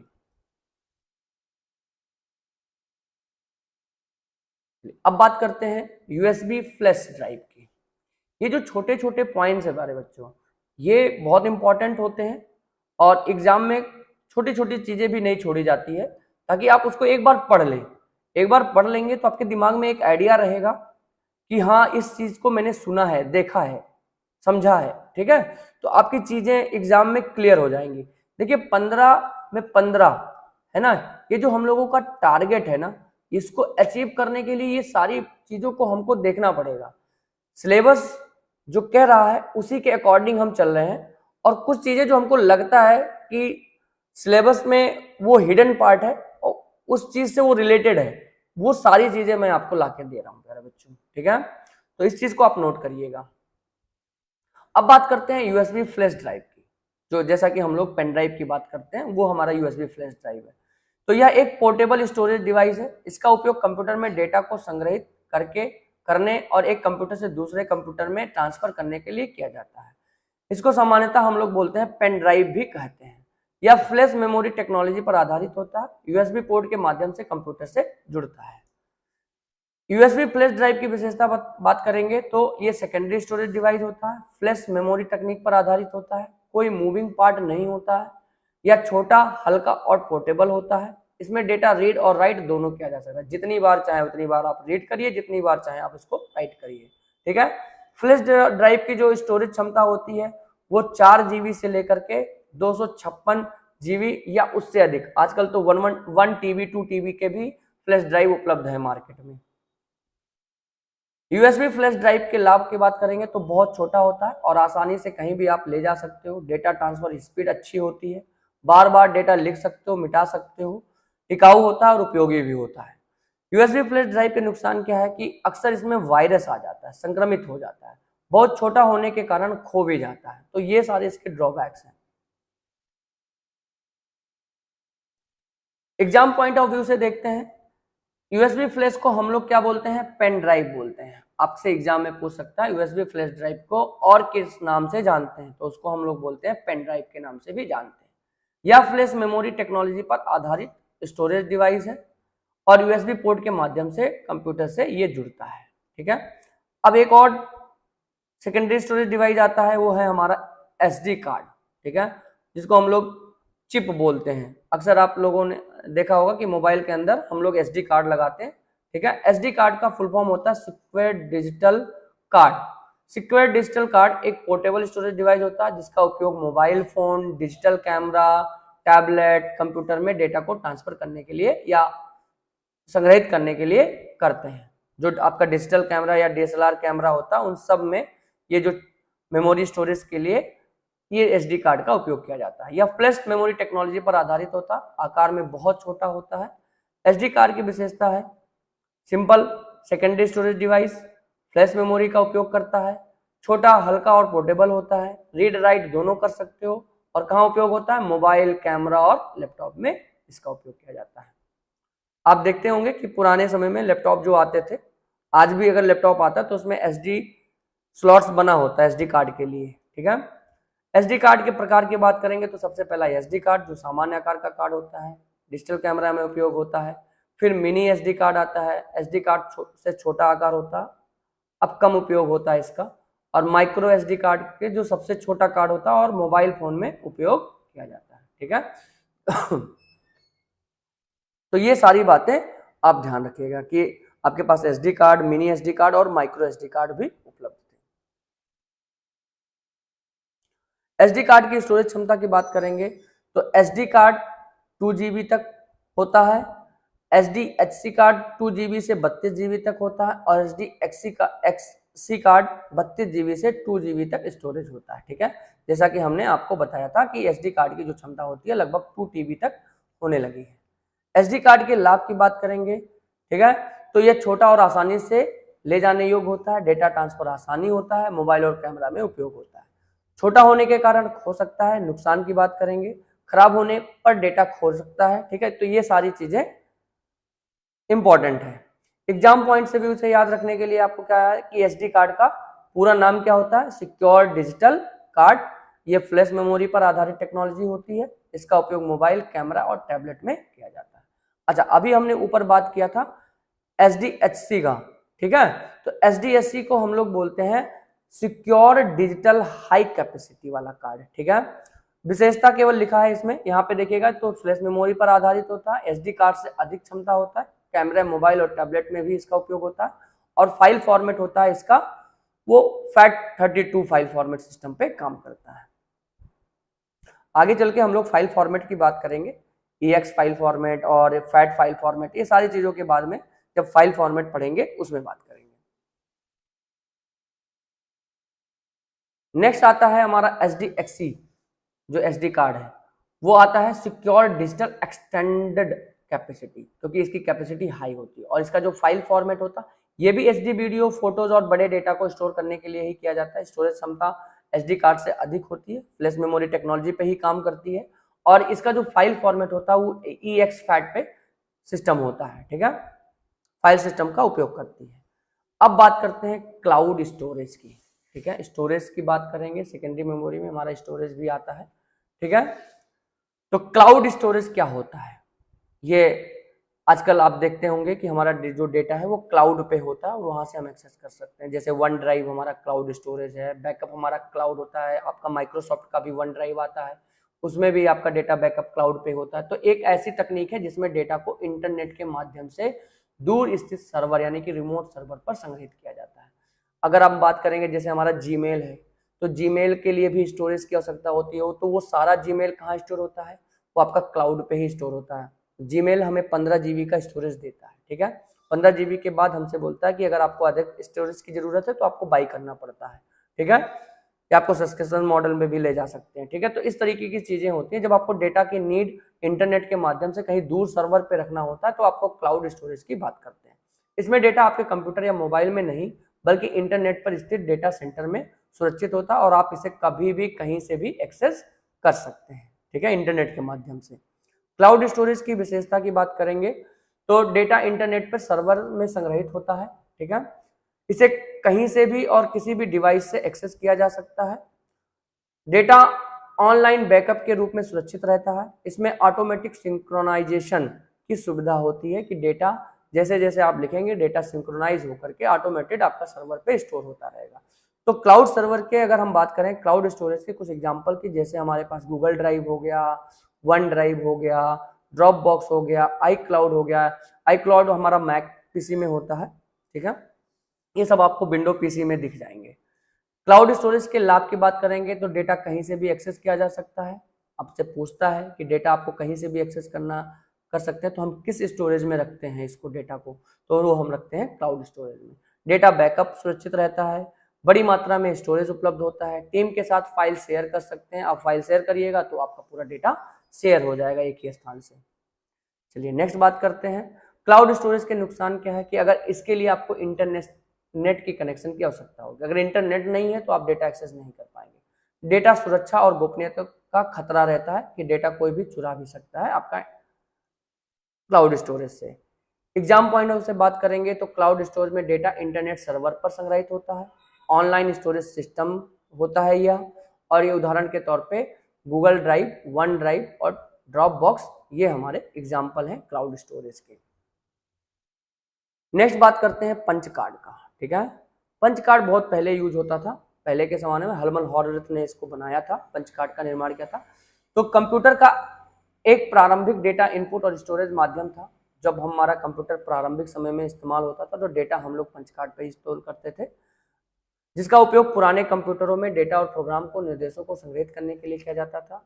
इसमें कागज के कार्ड पर छोटे छोटे छिद्र बनाए जाते थे, इन्हीं छिद्रों के पैटर्न के माध्यम से डेटा को दर्शाया जाता था। पंच कार्ड की विशेषता की बात करेंगे तो पेपर आधारित स्टोरेज माध्यम था।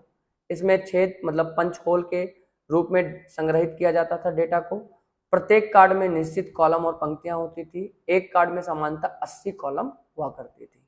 पंच कार्ड का उपयोग की बात करेंगे तो प्रारंभिक कंप्यूटर में डेटा इनपुट के लिए इसका इस्तेमाल किया जाता था, प्रोग्रामिंग निर्देश देने के लिए किया जाता था। 1950 से 1970 के दशक में व्यापक रूप से यही इस्तेमाल होता था। पंच कार्ड के लाभ, उस समय डेटा संग्रहण का सरल तरीका था, प्रोग्रामिंग निर्देश देने के लिए उपयोगी होता था। पंच कार्ड के नुकसान की बात करेंगे तो डेटा संग्रहण क्षमता बहुत कम थी, डेटा बहुत कम माध्यम से स्टोर होती थी, आसानी से खराब और नष्ट हो सकता था और बड़ी मात्रा में डेटा संग्रहित करना कठिन होता था। इसमें एग्जाम पॉइंट ऑफ से याद रखेंगे कि पंच कार्ड एक प्रारंभिक डेटा इनपुट डिवाइस है। इसमें डेटा छेद के माध्यम से संग्रहित होता था। एक पंच कार्ड में सामान्यतः 80 कॉलम होते थे, ठीक है। तो ये सब चीजें आपको याद रखनी है। नेक्स्ट हम बात करते हैं पोस्ट की। जैसा कि हमने आपको बताया था कि बायोस और रोम से जो डेटा निकलता है, रोम में जो डेटा स्टोर होता है, जब कंप्यूटर ऑन करते हैं तो वो जो डेटा प्रोसेस होता है सारी चीजों को जोड़ने के लिए, ठीक है, वो यहां से होता है, ठीक है। तो पोस्ट जो होता है, पावर ऑन सेल्फ टेस्ट, एक स्वचालित जांच प्रक्रिया है जो कंप्यूटर को चालू करते ही बायोस या यूएफआई द्वारा की जाती है। इस प्रक्रिया में कंप्यूटर यह जांचता है कि सभी हार्डवेयर डिवाइस सही तरीके से काम कर रहे हैं या नहीं। तो पोस्ट का काम है कि हार्डवेयर जितने भी कनेक्टेड है कंप्यूटर से, आपके मदरबोर्ड से, वो सही तरीके से, आपका कीबोर्ड, माउस, जो कुछ भी है, ठीक है, आपका वेबकैम, कुछ भी, जो भी डिवाइस आपका कनेक्टेड है कंप्यूटर से, वो सही तरीके से काम कर रहा है या नहीं, ये जांचने का काम हमारा पोस्ट का होता है। और ये बायोस के डेटा अपलोड होते ही ये काम स्टार्ट हो जाता है। बायोस की जांच, पोस्ट की जांच में क्या क्या शामिल होता है? तो कंप्यूटर स्टार्ट होते समय पोस्ट निम्न हार्डवेयर की जांच करता है। सबसे पहले रैम की जांच करता है, कीबोर्ड की जांच करता है, हार्ड डिस्क की स्टोरेज की जांच करता है, प्रोसेसर की जांच करता है, मदरबोर्ड की जांच करता है, इनपुट आउटपुट डिवाइसेस की जांच करता है। तो जितने भी चीजें हैं इन सबको प्रॉपरली चेक करता है कि वो सारे काम सही से कर रहे हैं या नहीं। यही सभी हार्डवेयर सही काम कर रहे होते हैं। अगर सभी हार्डवेयर सही से काम कर रहे होते हैं तो ऑपरेटिंग सिस्टम को लोड करता है। पोस्ट हमारा क्या करता है? ये ऑपरेटिंग सिस्टम को लोड कर देता है अगर सारे डिवाइसेस सही से काम करते हैं। पोस्ट एरर, अगर काम नहीं करता है तो उस दौरान एरर आता है। यदि पोस्ट के दौरान किसी हार्डवेयर में कोई समस्या मिलती है तो हमको एरर मैसेज देता है या बीप साउंड देता है कि कंप्यूटर में कुछ चीजें खराब है या कुछ चीजें काम नहीं कर रही हैं। रैम खराब होने पे बीप का साउंड आता है और कीबोर्ड एरर मैसेज देता है कि अगर कीबोर्ड काम नहीं कर रहा है तो एरर मैसेज दे देता है, ठीक है। एग्जाम पॉइंट ऑफ व्यू से याद रखना है कि पोस्ट का फुल फॉर्म क्या होता है। POST power on self test, या कंप्यूटर के स्टार्ट होते समय ही हार्डवेयर की जांच करता है। पोस्ट को बायोस द्वारा किया जाता है, ठीक है। ये बायोस में जो अपलोड होता है उसी के दौरान, ये जो प्रोग्राम होता है उसी के दौरान ये चेक करता है। अब बात कर रहे थे हम लोग बायोस में एक और चीज होता है यूईएफआई का, ठीक है। यूईएफआई क्या है? यूनिफाइड एक्सटेंसिबल फर्मवर्क इंटरफेस, ठीक है। यह एक आधुनिक फर्मवर्क इंटरफेस है जो कंप्यूटर के हार्डवेयर और ऑपरेटिंग सिस्टम के बीच संचार स्थापित करता है। यानी कि जो, अगर मान लीजिए कोई माउस है, ठीक है, माउस, अब माउस हमारा हार्डवेयर है और ऑपरेटिंग सिस्टम है, ठीक है, ओएस है, इनके बीच में जो काम होता है वो हमारा ये फर्मवर्क इंटरफेस के थ्रू होता है। यह पारंपरिक बायोस, बेसिक इनपुट आउट का उन्नत और आधुनिक संस्करण होता है, ठीक है। बायोस का ही ये एक्सटेंडेड वर्जन है। यूईएफआई की विशेषता की बात करेंगे तो ये आधुनिक संस्करण है बायोस का। इसमें ग्राफिकल यूजर इंटरफेस उपलब्ध होता है, यानी कि आप इसमें कुछ भी चीजें चेंज कर सकते हो। जो बायोस आप देखेंगे तो आपको एक डिस्प्ले के माध्यम से, कभी आप लेटेस्ट पीसी खरीदेंगे तो बायोस जब ओपन करेंगे तो आपको ग्राफिकल यूजर इंटरफेस दिखेगा। आपको पूरा उसमें शेड्यूल दिख जाएगा, कैसे रैम कैसे काम कर रहा है, कौन से डिवाइसेस कनेक्ट है, वो सारी चीजें। या माउस और कीबोर्ड दोनों को सपोर्ट करता है, या बड़े हार्ड डिस्क 2 TB से अधिक को सपोर्ट करता है। इसमें फास्ट बूट की सुविधा उपलब्ध होती है। बायोस और यूईएफआई में अंतर की बात करेंगे तो यहाँ इंटरफेस जो होता है, बायोस जो होता है वो टेक्स्ट बेस्ड इंटरफेस होता है और यूईएफआई जो है ग्राफिकल यूजर इंटरफेस की तरह काम करता है। हार्ड डिस्क सपोर्ट की बात करेंगे तो 2 TB तक, ये 2 TB से अधिक तक। बूट स्पीड इसमें धीमी होती है बायोस में, इसमें बहुत तेज होती है। माउस सपोर्ट नहीं करता है इसमें सब कुछ कोड के माध्यम से, की के माध्यम से काम करना पड़ेगा, इसमें माउस सपोर्ट करता है, ठीक है। तो ये सारी चीजें अंतर है बायोस और यूईएफआई में। यूईएफआई के कार्य की बात करेंगे, कंप्यूटर को बूट करना, हार्डवेयर की जांच और नियंत्रण करना, कंप्यूटर सिस्टम को लोड करना, ये सारे काम इसके होते हैं। चलिए नेक्स्ट है, अब कुछ विशेष तरह की मेमोरी होती है, जैसे रजिस्टर मेमोरी है हमारा, कैच मेमोरी है, ठीक है, डीएमए है, डायनेमिक मेमोरी, एक्सेस मेमोरीज है। तो इस तरीके कुछ मेमोरीज है जो इंपॉर्टेंट है आपके लिए, ठीक है। तो रजिस्टर मेमोरी की बात करेंगे तो कंप्यूटर का सबसे तेज मेमोरी होता है जो सीधे सीपीयू के अंदर स्थित होता है। अब रजिस्टर मेमोरी कहाँ होता है? सीपीयू के अंदर, सेंट्रल प्रोसेसिंग के अंदर। इसका उपयोग प्रोसेसर द्वारा प्रोसेसिंग के दौरान डेटा, निर्देश या मेमोरी एड्रेस को अस्थायी रूप से संग्रहित करने के लिए किया जाता है। ठीक है, इसका जो डेटा होता है वो टेम्परेरी होता है, स्टोर कर दिया जाता है सीपीयू के अंदर, या सीपीयू के अंदर स्थित होता है, या कंप्यूटर की सबसे तेज मेमोरी होती है। इसकी स्टोरेज क्षमता बहुत कम होती है। इसका उपयोग अस्थायी डेटा स्टोरेज के लिए होता है। रजिस्टर मेमोरी की बात करेंगे तो ये कई प्रकार के होते हैं। एक होता है MAR, जिसको हम लोग मेमोरी एड्रेस रजिस्टर बोलते हैं, या उस मेमोरी एड्रेस को स्टोर करता है जहां पर डेटा पढ़ना या लिखना होता है। तो MAR क्या करता है, मेमोरी एड्रेस को टेम्परेरी फॉर्म में अपने सीपीयू के अंदर रखता है और फिर डेटा को लिखना या पढ़ने का काम करता है। MDR या MBR, मैग्नेटिक डेटा रजिस्टर या मेमोरी बफर रजिस्टर, या मेमोरी से आने वाले या मेमोरी से जाने वाले डेटा को स्टोर करता है कुछ समय के लिए। जैसे एक डेटा आया, स्टोर हुआ, फिर आगे बढ़ गया, फिर डेटा आया, फिर स्टोर हुआ, फिर आगे बढ़ गया। ठीक है, तो ये MBR का काम होता है, मेमोरी बफर का काम होता है। ठीक है, IR क्या करता है, इंस्ट्रक्शन रजिस्टर का काम करता है, या वर्तमान में चल रहे इंस्ट्रक्शन को स्टोर करता है। जो भी इंस्ट्रक्शन करंटली चल रहा होता है वो रजिस्टर में स्टोर करने का काम करता है। फिर आ जाता है PC, प्रोग्राम काउंटर, या अगले निर्देश का पता स्टोर करता है। PC जो रजिस्टर होता है, प्रोग्राम काउंटर रजिस्टर, वो जो नेक्स्ट जो फाइल किसी एड्रेस पे जाना है उसका एड्रेस स्टोर करके रखता है। फिर एक्यूमुलेटर AC, या गणना के मध्यवर्ती परिणाम को स्टोर करता है। जो भी गणना के बीच की जो मध्यवर्ती गणना है वो स्टोर करने का काम एक्यूमुलेटर का काम होता है। रजिस्टर मेमोरी के लाभ की बात करेंगे तो बहुत तेज एक्सेस होता है और सीपीयू के अंदर यानी कि कार्य को तेज बनाती है ये। नेक्स्ट, रजिस्टर मेमोरी के नुकसान की बात करते हैं। स्टोरेज क्षमता बहुत कम होती है और महंगी होती है रजिस्टर मेमोरी। ठीक है, इसको एग्जाम पॉइंट ऑफ व्यू से याद रखिएगा कि रजिस्टर मेमोरी सीपीयू के अंदर स्थित होती है और सबसे तेज मेमोरी होती है और डेटा जो होता है वो अस्थायी फॉर्म में होता है। अब बात करते हैं कैच मेमोरी की। ठीक है, रजिस्टर, कैच मेमोरी, ये सब आप थोड़ा बहुत ध्यान रखिएगा क्योंकि इससे सवाल बनते हैं, अक्सर एग्जाम में पूछे जाते हैं कैच मेमोरी से।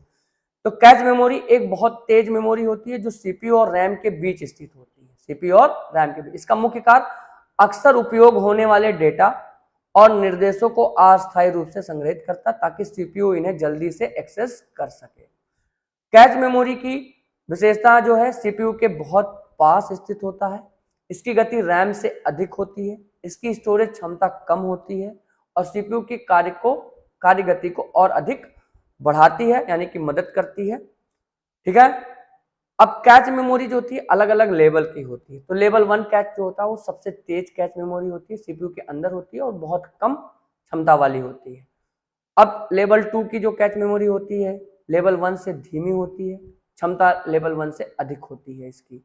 लेवल 3 की बात करेंगे तो लेवल 1 और लेवल 2 से धीमी होती है और क्षमता अधिक होती है। तो क्षमता में बढ़ोतरी है लेवल 1 से लेवल 2 लेवल 3 में, पर जो इसकी कार्य प्रगति है वो धीमी है प्यारे बच्चों। चलिए नेक्स्ट बात करते हैं, कैच मेमोरी की लाभ की बात कर रहे हैं। तो सीपीयू की प्रोसेसिंग स्पीड को ये बढ़ाती है, रैम तक बार बार जाने की आवश्यकता कम करती है। ठीक है, रैम तक बार बार जाने की आवश्यकता को कम करती है कैच मेमोरी। कैच मेमोरी का नुकसान है स्टोरेज क्षमता कम होती है और कीमत अधिक होती है इसकी।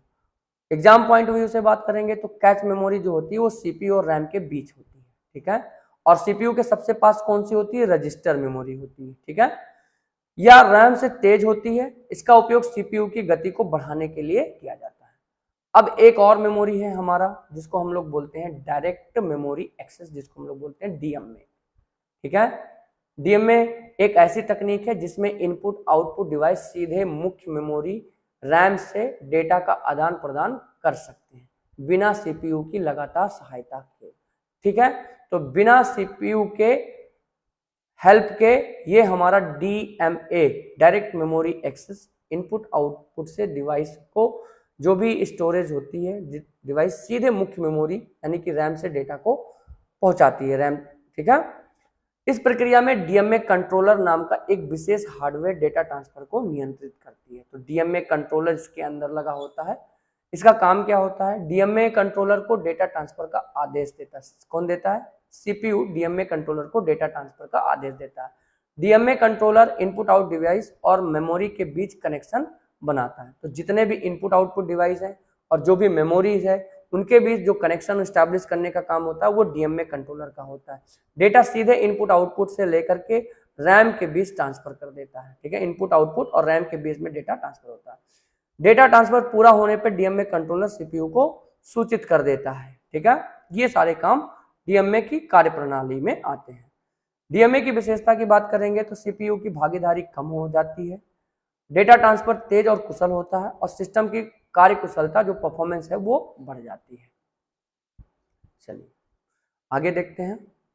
डीएमए का उपयोग की बात करेंगे तो आजकल के हार्ड ड्राइव में, साउंड कार्ड में, नेटवर्क कार्ड में, ग्राफिक्स कार्ड में ये डीएमए का इस्तेमाल किया जाता है, डीएमए मेमोरीज का इस्तेमाल किया जाता है। इन डिवाइसों में बड़ी मात्रा में डेटा को तेजी से ट्रांसफर करने के लिए डीएमए का उपयोग किया जाता है। ठीक है, सीपीयू से कोई मतलब लेना देना नहीं होता है, ये सीधे रैम और डीएमए के बीच में सारा काम हो जाता है। इसमें इनपुट आउटपुट और रैम के बीच का सारा काम ये कर देती है। डीएमए का पूरा फुल फॉर्म है डायरेक्ट मेमोरी एक्सेस, ये याद रखिएगा। इसमें इनपुट आउटपुट डिवाइस सीधे रैम से डेटा ट्रांसफर करता है। डेटा ट्रांसफर को डीएमए कंट्रोलर नियंत्रित करता है। अगर आपसे पूछे डीएमए में डेटा ट्रांसफर को कौन कंट्रोल करता है तो वो है डीएमए कंट्रोलर।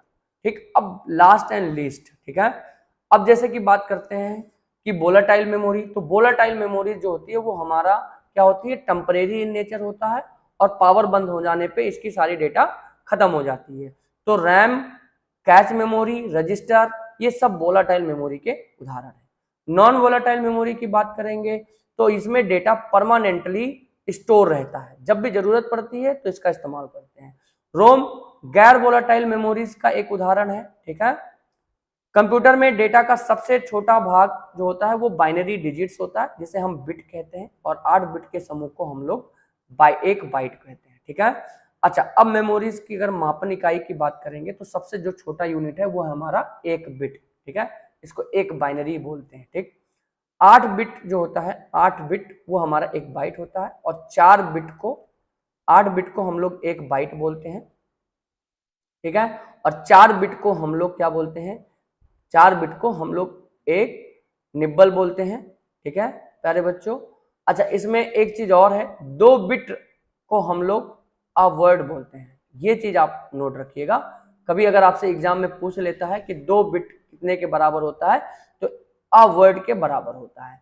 1 किलोबाइट में 1024 बाइट्स होते हैं, और 1024 किलोबाइट में 1 मेगाबाइट होता है। 1024 मेगाबाइट में 1 गीगाबाइट होता है।